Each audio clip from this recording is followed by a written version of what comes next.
Just yesterday, ABC's Christiane Amanpour sat down with Tony Blair, the former British Prime Minister, who had some interesting recollections of his time in office. Take a look. She had divorced Prince Charles, she had the 2 children, obviously, and she was going out with Dodi Fayed. And that was causing some consternation, you write, and you had to confront her about it. I was worried for her, frankly. I mean, I was worried because it was obviously going to be extremely difficult, and I wanted her to know, what the implications and consequences of all of it was going to be. Well, Tony Blair apparently giving dating advice to Princess Diana, something I certainly did not know about. Certainly not. A new revelation, indeed. Absolutely. Yeah, it is post-politics time. We're joined back on our set, Dana Milbank of the Washington Post. Dana, don't steal anything. We know where it all is. Top line starts now. No, this is what I'm talking about. This is exactly what we can't say. That's why we can't leave Washington. Dana, I want to start with the news this week. And Tony Blair was also talking about Middle East peace. Any reason to think that this is the big breakthrough moment? I mean, I feel like we've been through this drill before.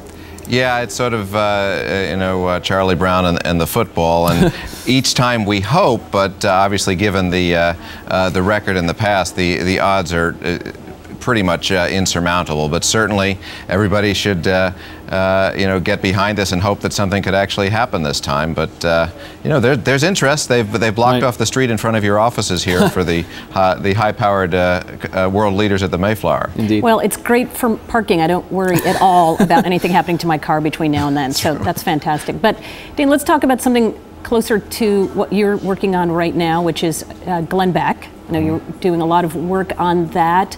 I assume you were down at the rally this past weekend? Yeah, it was actually judged to be unsafe for me to be at the rally this weekend. Yeah, Tears of a Clown is the name of the book that's coming out in a couple of weeks. I can't imagine you got much cooperation from him. And the subtitle you probably can't even put on the air right now. But, I see. Well, tell us anything you can tell us about that. Any insights that are going to be brand new? Maybe dating advice like we got from Tony that he got from Tony Blair. But no, I think a lot of people were surprised by what they saw over the weekend of sort of the whole religious tone coming out of the mouth of Glen Beck. But it was, I think what happened here is that's always been sort of a sub-theme in terms of what he's been talking about on his radio show, on his TV show.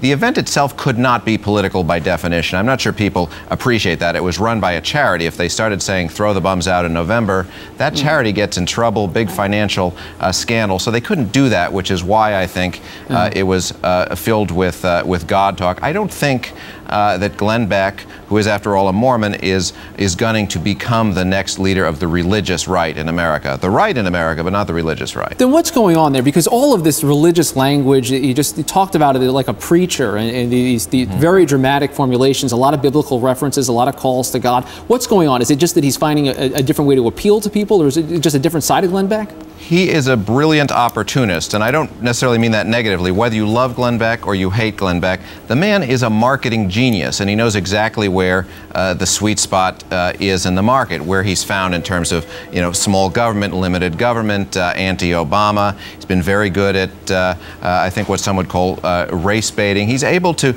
generate controversy. Here he saw a spot and said, well, I'm limited by what I'm able to say by the form of the event. I'm going to turn that to my advantage. And sure enough, he gets in the spotlight with the religious talk. Next thing you know, he's announced he's launching this new news website. The man, $32 million a year in his business empire, according to Forbes magazine, and it's clearly only growing from there. All right, Dana Milbank from the Washington Post. We do know where everything is on that set. I'm not kidding. Don't touch anything. I'm sad the jelly beans are gone from when I was last year. All right, fair enough. Dana Milbank, thanks so much. That does it for this edition of Top Line. It's twitter.com/Rick Klein, twitter.com/Amy E. Walter. What do you think? Stay in New York? Yeah, we're not coming back. Sorry. This is a fun set, fun interview. Good job.